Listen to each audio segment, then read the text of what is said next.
என் பிரியமான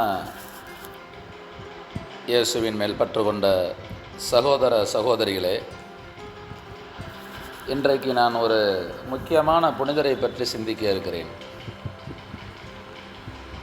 உலகம் முழுவதும் உள்ள கிறிஸ்தவர்கள் அன்னை மரியாளுக்கும் சூசையப்பருக்கும் அடுத்து மிகுந்த அன்பையும்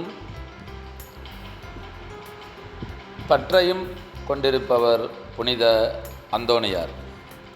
அந்த புனித அந்தோணியாரை பற்றி தான் நாம் சற்று சிந்திக்க இருக்கிறேன். 36 வயதில் அவர் இறக்கிறார். இந்த 36 வயதுக்குள் அவர் எத்தனை அற்புதங்களையும் அதிசயங்களையும் நிகழ்த்தியிருக்கிறார் என்பது சாதாரண விஷயம் அல்ல. அவருடைய வாழ்க்கை வரலாறை படிக்கிற போது, அவருடைய அற்புதங்களை படிக்கும்போது எத்தனை சுவையான சம்பவங்கள் உண்மையிலேயே ரசிக்க வைக்கிறது. அப்படி ஒரு மனிதனை இந்த உலகம் மீண்டும் பார்ப்பது கடினம். குழந்தை இயேசு 3 பேரை தான் அவரை தொட்டு தூக்கிய அனுபவம் உண்டு. ஒன்று பெற்ற அன்னை மேரி, 2வது வளர்ப்பு தந்தை சூசையப்பர், 3வது அந்த மிகப்பெரிய பாக்கியம், யாருக்கும் கிடைக்காத அந்த பாக்கியம் நம்முடைய புனித அந்தோணியாருக்கே கிடைத்தது என்று சொன்னால் நீங்களே பார்த்து கொள்ளுங்கள். புனித அந்தோணியாரை நாம் எப்படி பார்த்தாலும், எப்படி படித்தாலும், எந்த திசையில் அவரை நாம் ஆய்வு செய்தாலும், எல்லா திசைகளிலுமே அவருடைய அற்புதங்கள் முன்னாலே வருகிறது. போர்ச்சுகல் தேசத்தின் தலைநகரம் லிஸ்பன் நகரில் தான் பிறக்கிறார். அவரை மக்கள் கோடி அற்புதர் என்றே அழைக்கிறார்கள். அருமை சகோதர சகோதரிகளே, ஏன் கோடி அற்புதர்? 1 கோடி அற்புதம் நிகழ்த்தியவர், அதனால் கோடி அற்புதர். அற்புதமான போதகர். சில மக்கள் அவரை லிஸ்பன் மாநகரத்தின் லினி மலரே என்று அழைக்கிறார்கள். சிறந்த அப்போஸ்தலராக கருதப்பட்டவர். இயேசு இவரது திருக்கரத்தில் விளையாடியவர்.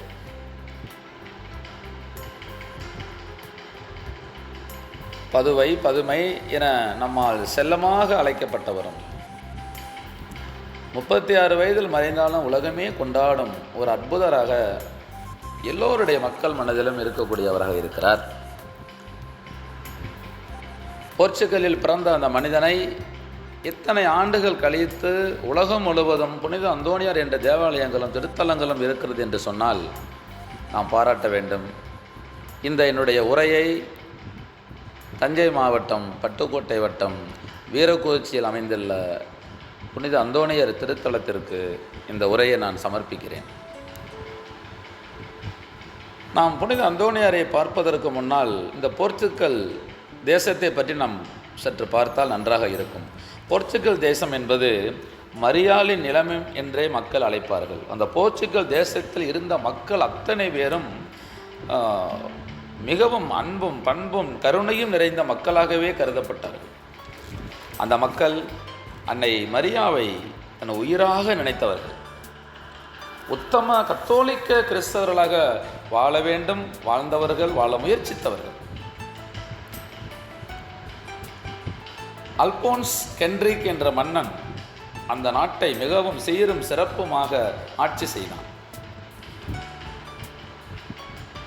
அவன் ஆளுகிற போது, நான் இந்த நாட்டை ஆள மாட்டேன், இந்த நாட்டை ஆளக்கூடிய தகுதி அன்னை மரியாளுக்கே உண்டு, ஆகையால் இந்த ஆட்சியை நான் மரியாவுக்கு நான் அர்ப்பணிக்கிறேன் என்று சொன்னவன்.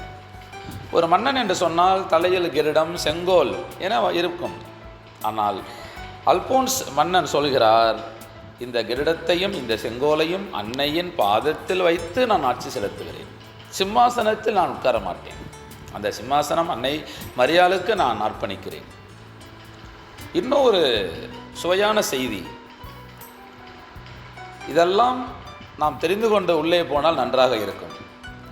போர்ச்சுகல் தேசத்தில் எந்த ஊருக்கு சென்றாலும் மாதாவுக்கு அனைத்து கிராமங்களிலும் அனைத்து இடங்களிலும் தேவாலயங்கள் அர்ப்பணிக்கப்பட்டிருக்கும். அந்த தேசத்தினுடைய போர் வீரர்கள் போர்க்களத்திற்கு செல்லுகிற போது ஆயுதங்களோடு போவார்கள். ஆயுதம் மட்டுமல்ல, ஒரு ஜெபமாலையை கண்டிப்பாக எடுத்து செல்வார்கள். அந்த தேசத்து வீரர்கள், போர் வீரர்கள் ஆயுதங்களை விட அவர்கள் நம்பியது தன்னுடைய ஜெபமாலையை.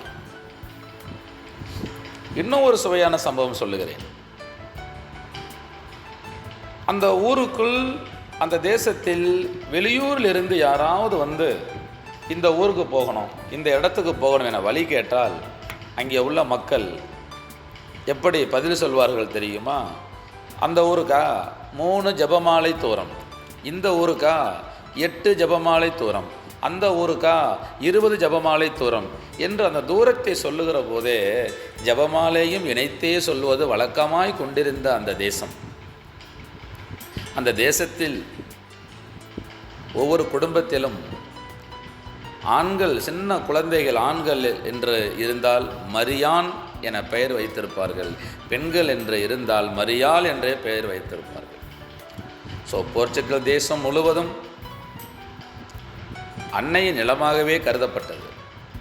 அந்த தேசத்தில் எல்லா வீடுகளிலும் மாலை 6 மணிக்கு ஒரே நேரத்தில் மாதாவை நினைத்து ஜெபிக்கக்கூடிய பழக்கம் இருந்து வந்தது. அந்த தேசத்தில்தான் 1195 இந்தியா சுதந்திரமடைந்த ஆகஸ்ட் 15 என்று சொல்லுகிறோமே, அந்த நாளில் மார்ட்டின் என்பவருக்கும் மேரி என்பவருக்கும் புனிதர் அந்தோனியர் பிறந்தார்.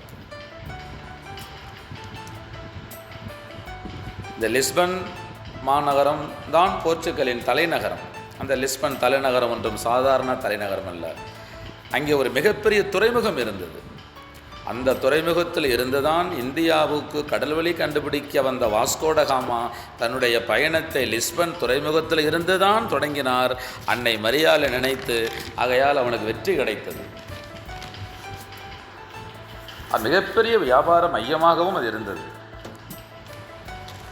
அவருடைய தந்தையார் மார்ட்டின் மேரி அவர் சாதாரண குடும்பம் அல்ல, பெரிய அரச குடும்பத்தவர்கள். இவர்கள் முன்னோர்கள் அந்த தேசத்தை ஆண்டவர்கள். மேரியும் வசதி படைத்த பிரபுவின் மகள். அவர்களுக்குத்தான் முதல் மகனாக தலைப்பிள்ளையாக அந்தோனியார் பிறந்தார். அவர் பிறந்த 8வது நாள் ஞானஸ்தானம் கொடுத்தார்கள். ஞானஸ்தானம் கொடுக்கும் அன்று அவருடைய பெயர் பெர்டினாண்டு. ஆரம்பத்தில் அவருடைய பெயர் அந்தோனியார் அல்ல, அவருடைய பெயர் பெர்டினாண்டு. அல்போன்சா மன்னன் அந்த நாட்டை ஆண்டான் அல்லவா என்று பார்த்தேன். அந்த மன்னனுக்கு பிறகு மிக மோசமான ஆட்சி செய்தவன் சாந்தோ என்ற மன்னன். அவன் மக்களை தவறாக வழி நடத்தினான், ஒரு நல்ல ஆட்சி நடத்தவில்லை. இப்படி ஒரு காலகட்டத்தில் நம்மளுடைய பெர்டினாண்டு பிறக்கிறார். ஆனால் தாய் மேரி அந்த குழந்தைக்கு ஞானத்தையும் தெய்வீகத்தையும் கருணையும் அன்பையும் தாய்ப்பாலை ஊட்டுவதை போல ஊட்டி ஊட்டி வளர்த்தார்.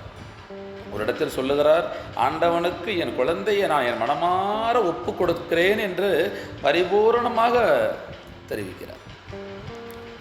இப்படித்தான் ஃபெர்டினாண்டு என்ற அந்த குழந்தை நாளொரு வண்ணமுமாக வளர்ந்து வந்தது. சிறு வயதில் ஆலயத்திற்கு எல்லோரும் வருவதற்கு முன்பே அங்கே போய் உட்கார்ந்து கொண்டு ஃபெர்டினாண்டு ஜெபிப்பார். ஆலயம் திறக்கவில்லை என்றால் அந்த படிக்கட்டில் உட்கார்ந்து ஜெபிப்பார். ஒரு நாள் சாத்தான் இவரை ஏதாவது செய்ய வேண்டும், ஒரு மிரட்டல் கொடுக்க வேண்டும் என நினைத்து ஒரு கோர முகத்துடன், ஒரு 8 வயது இருக்கும், அந்த சாத்தான் வந்து அவனுக்கு முன்னாலே, அவனுடைய பெர்டினாண்டுக்கு முன்னாலே வந்து ஒரு பயமுறுத்தியது. மயக்கமடைந்த அந்த குழந்தை மயங்கி விழுந்தது. மயங்கி விழுந்தாலும் அந்த படிக்கட்டில் தன்னுடைய வலது கை சுண்டு விரலால் சிலுவை படம் தானாக வரைந்தது. அந்த படத்தை இப்போதும் கூட நீங்கள் போனால் பார்க்கலாம். இது மிகப்பெரிய ஒரு அற்புதம். அநேகமாக இதுதான் அவருடைய முதல் அற்புதமாக இருக்கும் என்றே எல்லோரும் சொல்கிறார்கள். இன்னொரு நாள் தந்தை வயலுக்கு போய் அங்கே பறவைகளும் பட்சிகளும் தானியத்தை சேதப்படுத்தும். நீ போய் வயலில் காவல் காத்திரு. வயலுக்கு போன ஃபெர்டினாண்டு, வயலில் நாம் காவல் காப்பதா ஆலயத்திற்கு சென்று செபிக்க வேண்டுமா, வயலா ஆலயமா? ஏன்னா அவருக்குள்ளே ஒரு சின்ன வயது தான், ஆனால் நல்ல முதிர்ச்சி. உடனே இறைவனிடம் ஜெபிக்க ஆரம்பிக்கிறார். வானத்து தூதர்கள் வந்து அங்கே இருக்கக்கூடிய அனைத்து பறவைகளையும் சிறைபிடித்து ஒரு மாளிகையில் அடைத்தனர். வீட்டுக்கு வருகிறார், தந்தையிடம் சொல்லுகிறார், வானத்து தூதர்களை ஜெபித்தேன், அவர்கள் வந்து பறவைகளை மாளிகையிலே அடைத்தார்கள். அப்பாவால் நம்ப முடியவில்லை, அம்மாவால் நம்ப முடியவில்லை. இந்த குழந்தை பின்னாலே எப்படி வளர்ந்து வருமோ என்று நினைக்கின்றனர். ஒரு முறை ஒரு இளம்பெண் குடத்தில் தண்ணீர் கொண்டு வருகிறாள். இதெல்லாம் அவருடைய அற்புதங்களில் ரொம்ப சுவையான ஒரு அற்புதம். ஒரு இளம்பெண் குடத்தில் தண்ணீர் கொண்டு வந்தாள். திடீரென அந்த குடம் கீழே விழுந்து சுக்கு நூறாக உடைந்து போனது. தாயில்லாத அந்த பெண், அவருடைய தந்தை இன்னொரு பெண்ணை திருமணம் செய்தாள். சித்தி கொடுமை அப்போதும் இருந்திருக்கும் என நினைக்க தோன்றுகிறது. உடனே அழுகிறாள், சித்தியை நினைத்து அழுகிறாள். அந்த வழியாக அந்த ஃபெர்டினாண்டு வருகிறார். அந்த குழந்தையிடம் ஏன் அழுகிறாய் என கேட்கிறார். இந்த குடம் உடைந்து விட்டது, என் சித்தி என்னை அடிப்பார்களே, நான் என்ன செய்வது? உடனே ஃபெர்டினாண்டு அந்த உடைந்து போன அந்த குடத்தையெல்லாம் எடுத்து ஜெபித்து, பழைய அந்த பானை எப்படி இருந்ததோ அதே மாதிரி அந்த பானையை மாற்றி கொடுத்தவர் நம்முடைய ஃபெர்டினாண்டு. எப்படித்தான் அவர் வளர்ந்து வந்தார். பிறகு வாலிப பருவம் வருகிறது. ஒரு குடும்பமோ வசதியான குடும்பம். இவருடைய பெற்றோர்கள் இவருடைய வருமானத்தை, அந்த குடும்பமே ஒரு அற்புதமான குடும்பம். நல்ல பெற்றோர்களுக்கு நல்ல பிறக்க வேண்டும், நல்ல பிள்ளைக்கு நல்ல பெற்றோர் கிடைப்பது, இரண்டுமே அமைவது ரொம்ப கொடுத்து வச்சிருக்கணும். அவருடைய வருமானத்தில் 3 பகுதிகளாக பிரிக்கிறார்கள். ஒரு பகுதி தேவாலய திருப்பணிக்கு, 2வது பகுதி ஏழை மக்களுக்கு, 3வது பகுதி தங்களுக்கு என வைத்துக்கொண்டு வாழ்ந்த பெற்றோர்கள். இப்படியாக ஃபெர்டினாண்டு வளர்ந்து வருகிறார். இதுதான் போர்ச்சுகல் தேசத்தின் நிலைப்பாடு. 1195 பிறந்த ஃபெர்டினாண்டு 1210, சரியாக 15 வயசு, வாலிப பருவம். இப்பொழுது அவரை குருவாக உருவாக வேண்டிய காலகட்டம். அந்த பள்ளிக்கூடத்தில் பெற்றோர்கள் கொண்டு போய் சேர்க்கிறார்கள். அங்கே இவருடைய சில அற்புதங்களாக நடைபெறுகிற போது அங்கே இருக்கக்கூடிய மேலாளர், அவருடன் இருப்பவர்களெல்லாம் பொறாமைப்பட்டார்கள், இவர் மீது சந்தேகப்பட்டார்கள்.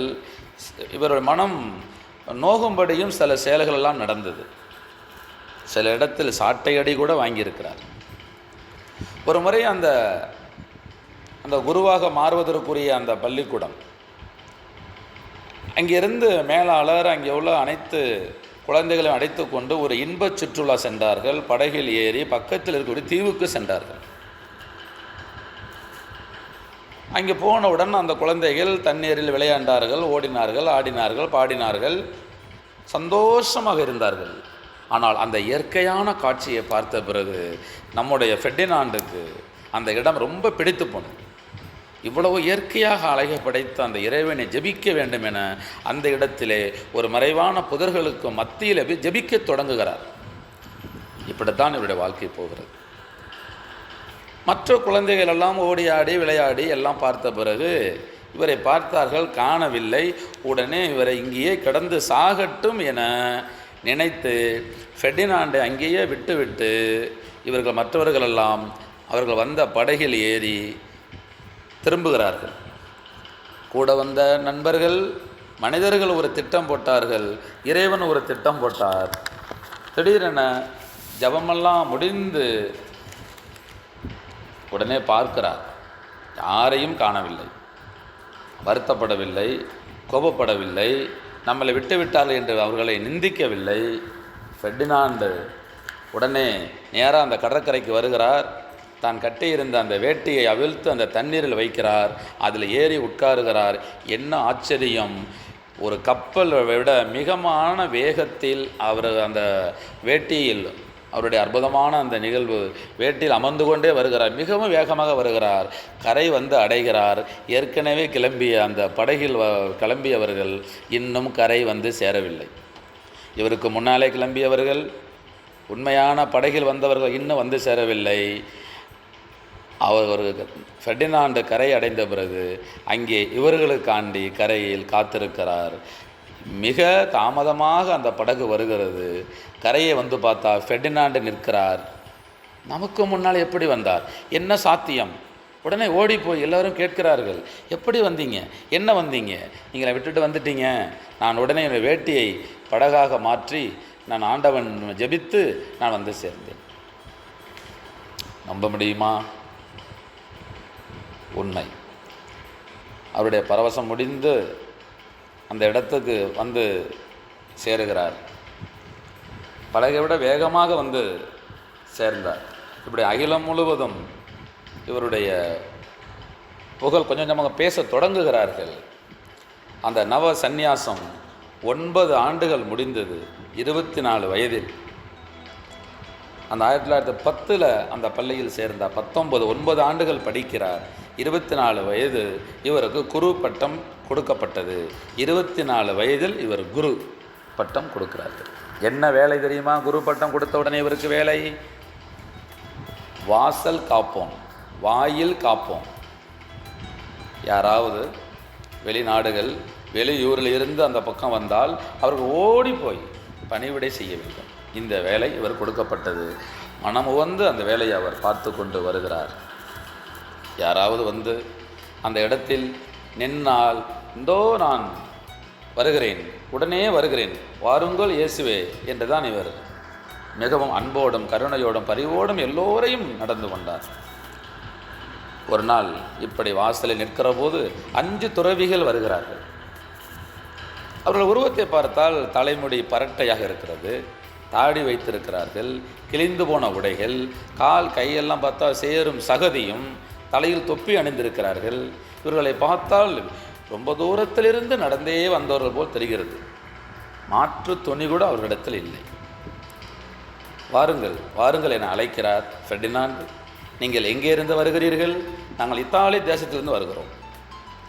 பிரான்சிஸ்டன் அசிசியர் சபையை சேர்ந்தவர்கள். ஃபெர்டினாண்ட் ஏற்கனவே அவுஸ்தினியா சபையை சேர்ந்தவர். இப்போ வந்திருக்கக்கூடிய 5 துறவிகள் பிரான்சிஸ்டன் அசிசியர் சபையை சேர்ந்தவர்கள். அப்படியா? எங்கே செல்கிறீர்கள்? தென்னாப்பிரிக்கா தேசம் செல்கிறோம். அங்கே எங்கே? மொரோக்கா செல்கிறோம். ஏன் மொரோக்கா செல்கிறீர்கள்? வேதம் போதிக்க. யாருக்கு? அங்கே இருக்கக்கூடிய மக்கள் இன்னும் நாகரிகம் இல்லாமல் இருக்கிறார்கள், இறைபக்தி இல்லாமல் இருக்கிறார்கள். சரி, அங்கே போனால் பிறகு மாறிடுவார்களா? இல்லை, அந்த மக்களை மாற்ற முடியாது. தெரிந்தே செல்கிறோம். எங்களை மீது கல்லெடுத்து வீசுவார்கள், கம்பெடுத்து அடிப்பார்கள், கல்லறிந்தே எங்களை கொல்வார்கள். நாங்கள் வேத சாட்சியாக சாவதற்காகவே செல்கிறோம் என 5 துறவிகளும் சொல்கிறார்கள். மரணத்தை ஏற்பதற்காக நீங்கள் போகிறீர்களா என ஃபெர்டினாண்ட் என்ற அந்த குரு, இளம் குரு ஆச்சரியமாக பார்க்கிறார். ஆனால் அப்பொழுதே அவரது மனதில் ஒரு விதை போடப்பட்டது. நாமும் வேத சாட்சியாக மரிக்க வேண்டும் என ஒரு விதை அன்றுதான் நடந்தது. இதை பற்றியே சிந்திக்கிறார்.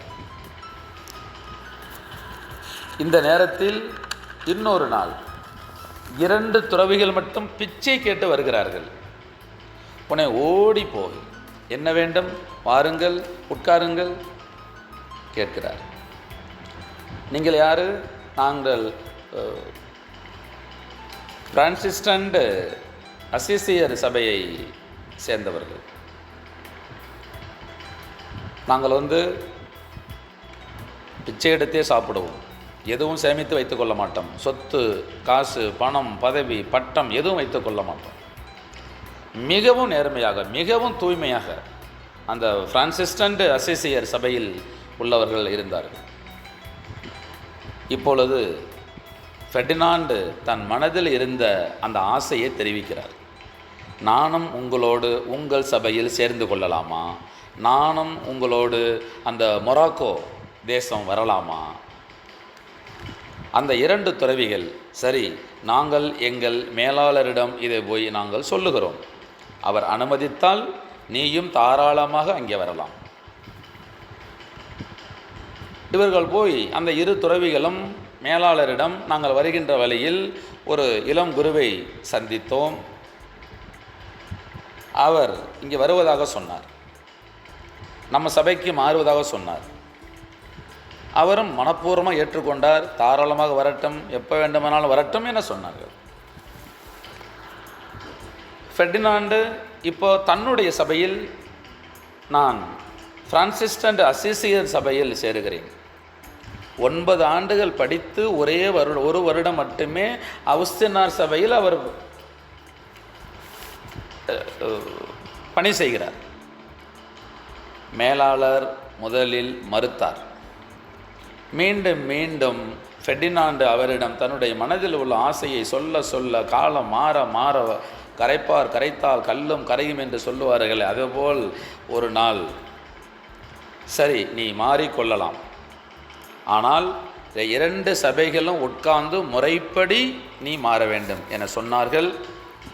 1920 செப்டம்பர் 22 அந்த நாள் 2 சபை மேலாளர்களும் சன்னியாசிகளும் எதிரே உட்கார்ந்து மனப்பூர்வமாக பேசுகிறார்கள். அவுஸ்தினார் சபையைச் சேர்ந்த மேலாளர், எங்கள் சபையில் படித்து இளம் குருவாக இருக்கக்கூடிய ஃபெர்டினாண்டு என்பவர் எங்கள் சபையை விட்டு இன்று முதல் பிரான்சிஸ்கன் அசிசியர் சபையில் சேருகிறார் என அவர் அறிவிக்கிறார். உடனே எதிரே அமர்ந்துள்ள பிரான்சிஸ்கன் அசிசியர் சபையை சேர்ந்த மேலாளர், அவுஸ்தினார் சபையில் இருந்து படித்து 1 வருடம் பணிபுரிந்த ஃபெர்டினாண்டை எங்கள் சபையில் மனப்பூர்வமாக நாங்கள் ஏற்றுக்கொள்ளுகிறோம் என சொல்ல, ஃபெர்டினாண்டு அவர்களுடைய உடையை அந்த பக்கம் கலட்டி கொடுத்துவிட்டு, இவர்களுடைய இன்று பார்க்கிறோமே அந்த உடையை, அந்த மரக்கலர் உடையை ஏற்றுக்கொள்ளுகிறார். பிரான்சிஸ்கனை பொறுத்த வரைக்கும், அந்த சபையை பொறுத்த வரைக்கும் பெயரை மாற்றிக்கொள்ள வேண்டும். பழைய பெயரோடு வரக்கூடாது, இயற்பெயரோடு வரக்கூடாது. இவருடைய இயற்பெயர் ஃபெர்டினாண்டு. இங்கே தான் இவருடைய பெயர் புனிதர் அந்தோனியராக மாறுகிறார். பிறகுதான் அவர் புனிதராக அந்த பட்டம் கொடுக்கப்படுகிறது. பெயர் மாற்றம் எந்த பெயரை வைக்கலாம் என யோசித்து பார்க்கிற போது தான் இயேசு கிறிஸ்து பிறந்து ஒரு 200 ஆண்டுகள் கழித்து வாழ்ந்த மிகப்பெரிய ஒரு வனத்து அந்தோனியர் என்ற ஒரு பெயர் நினைவுக்கு வருகிறது. அவரை இவருக்கு ரொம்ப பிடிக்கும். அவருடைய பெயரின் நினைவாக தன்னுடைய பெயரை அந்தோணி என பெயர் மாற்றுகிறார். ஸோ இந்த நாள் முதல் தான் இவர் அந்தோனியராக மாறுகிறார். இவர் பிரான்சிஸ்கன் அசிசியர் சபையில் சேருகிறார். இந்த பிரான்சிஸ்கன் அசிசியர் சபை எப்படி உருவானது என்பது மிகப்பெரிய ஒரு கதை. அந்த கதை அதைவிட அற்புதமான ஒரு கதை. ஆகையால் இந்த அளவோடு இதை இன்றைக்கு முடித்துக்கொள்வோம். அடுத்த காணொளியில் அவருடைய அந்தோனியராக மாறி அவர் தென்னாப்பிரிக்க தேசம் சென்று மொராக்கோ போய் அங்கே வேத சாட்சி மரணம் அடைந்தாரா, என்ன ஆனார் என்பதை அடுத்த 2வது காணொளியில் பார்க்கலாம். நன்றி.